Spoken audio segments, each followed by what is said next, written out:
She is the yellow and red symbiote with long hair, and she jumps on your ride at Universal Studios. We're talking about Donna Diego, aka Scream. Hi, I'm Nando, and in these videos, I take a character from Marvel Comics. I talk about their background, their power set, their personality, and I give you some reading recommendations. And this is all because this week, this character is being introduced into the collectible card game, Marvel Snap. Most of this, we're talking about the character. Scream, I'd say, is a relatively simple one. Oh my gosh, Mortimer cannot stop being on my lap, but he is having a great time, so I'm not going to kick him off.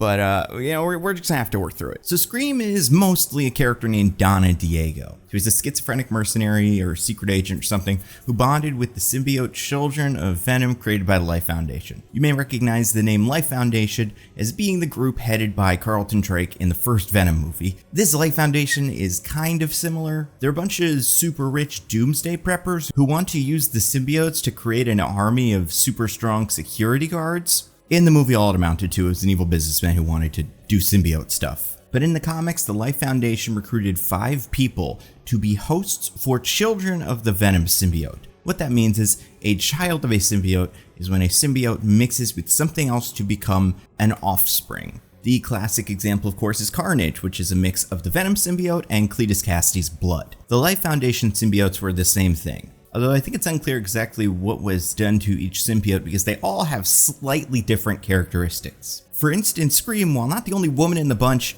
is the only one with this prehensile hair that she uses the same way that Medusa from the Inhumans does. Also, very helpfully, all of the Life Foundation symbiotes are also colored differently. Donna Diego, who goes by the codename Scream, although neither of those were present in her first appearance, is the leader of the Life Foundation symbiote. So the first important issue for Scream will be Venom Lethal Protector number 4. This is her debut issue from 1993. It was written by David Michelin with art by Mark Bagley, Ron Lim, David Pansorian, Hi-Fi Design, Margie Javins, and Richard Starkings. In this story, Venom Lethal Protector, the Life Foundation is sending the symbiote offspring out into the world to see what they can do. Then at the end of the book, the symbiote offspring all fight Venom and Spider-Man. Now they were all killed when Eddie used an age acceleration ray to age the symbiotes to the point of being like little crumbs of symbiotes, and then they all died. But as we know, death doesn't really stick around, and Donna managed to survive thanks to the efforts of the Life Foundation. Eventually, Scream and the other Life Foundation symbiotes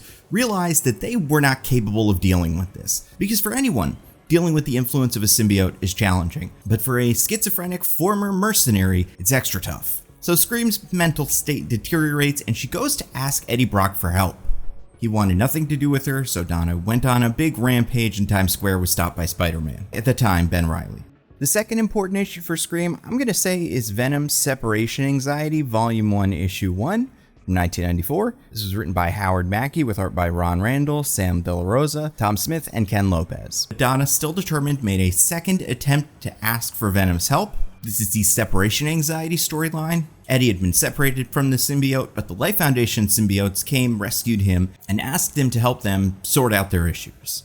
But again, Eddie said no. And again, this made Donna very angry, and she killed Agony, Phage, and Riot, 3 of the other symbiotes. She attacked Eddie, but he was able to beat her. After this series, Donna sort of got it together and made it her goal to help other people who were dealing with the issues of being attached to a symbiote, which, because of how popular these characters were, was a growing list, as you'll see. But eventually, she's forced to team up with Venom to fight the Xenophage, a symbiote-hunting alien that we've seen in the trailers for Venom: The Last Dance. And then I'll say for my third important issue, let's look at Absolute Carnage Scream, Volume 1, Issue 2. This is written by Cullen Bunn with art by Gerardo Sandoval, Alex Arizmendi, Victor Nava, Eric R. Cienega, and Corey Petit. So during the 2010s, and especially in the beginning of the 2020s, we've seen a lot of symbiote events. So we had Absolute Carnage, where Donna Diego had just died, but her corpse was reanimated by Null, with the Scream symbiote still bonded to her. But then Scream abandoned Donna's body and moved to Patricia Robertson, a former host of a Venom clone. Initially, Donna's personality was kind of still there, but eventually the King in Black took over, attacking Andy, aka Mania, who we talked about in the Agent Venom video. But Patricia sacrifices herself to save Andy, and then Scream bonds with Andy. This new Andy Scream goes on and fights more symbiotes. During the King in Black storyline, Scream and Andy fought Null's forces. This never came up before, but Andy also has a Hell Mark, which gives her fire power, so she's able to use those too. And Scream the symbiote is eventually killed when Carnage pulls the symbiote off Andy, and Andy is forced to use the power of the Hellmark to destroy it. Now, Scream's remains were taken by Alchemax and fused with the anti-venom serum, so we created an anti-Scream, which is called Silence, very cute. But also, very recently, a man named Corwin Jones stole the original strain of the deceased Scream symbiote and merged it with the other symbiotes, Agony, Lasher, Phage, Riot, and Toxin, to make a cyborg symbiote super soldier named Madness. I think it's starting to become a little clearer why these symbiotes get very messy. As far as personality goes, Donna is the leader of the Life Foundation symbiotes, but that doesn't mean she's a good leader because when things don't go her way, she gets very violent. And as far as powers, Scream has the usual Venom power set, plus, like I said, the prehensile hair thing. There's two versions of Scream that I can think of, and neither of them are from the TV show, although I'm sure one of the TV shows has had Scream in it. Scream is part of the Spider-Man ride at Universal Islands of Adventure, this symbiote that comes and jumps on the car and shakes it around. The other thing that Scream is known for, spoilers for last year's Spider-Man 2 game, when Venom starts giving symbiote powers to people, one of the first people he gives them to is Mary Jane, and he turns her into Scream, and you as Spider-Man are forced to fight Mary Jane as Scream. It's a pretty cool scene, and it makes sense because Scream has the red and yellow colors that are usually associated with Mary Jane having red hair and usually some sort of yellow sweater or something like that. She's also like the only Life Foundation symbiote that is not just a single color, so I guess that's maybe how she was leader. She showed up and was like, you're clearly more important than the rest of us. And she was. In Marvel Snap, Scream is a 2-cost, 2-power with the card text. When an enemy card moves, steal 2 power from it once per turn. So I think we understand where this is coming from. A lot of Spider-Man's friends and enemies are move related. Some are powered by moving, some work against moving. So like Kingpin is the card that this is the closest to. I don't know if Scream and Kingpin have any significant relationship. Scream doesn't feel like she works super well with the rest of the symbiotes, and I think other symbiotes we'll get through this week will have more, like they'll feel more like they work together, whereas Scream feels like she is supposed to work like any Spider-Man card. Now, do I think that Move is going to be an archetype that everyone loves that finally has its moment? I wish. I play Move all the time. I think it is fun. And if there was ever a season where Move was going to finally have that breakout moment, it would have been last season.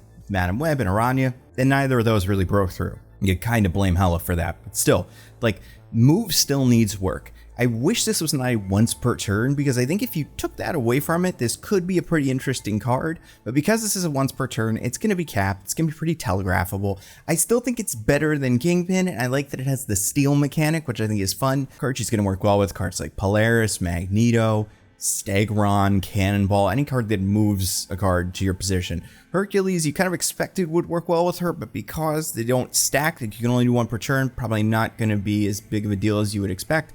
And then, like, Spider-Man works kind of well with Spider-Man. The art for this card is good. Ryan Kinnaird, Eduardo Mello, very solid, base card. You've got the Pandart, which the Pandart Studio variants in general are really cool, but for symbiotes specifically, I think those characters lend themselves to these big dynamic designs, so this looks great.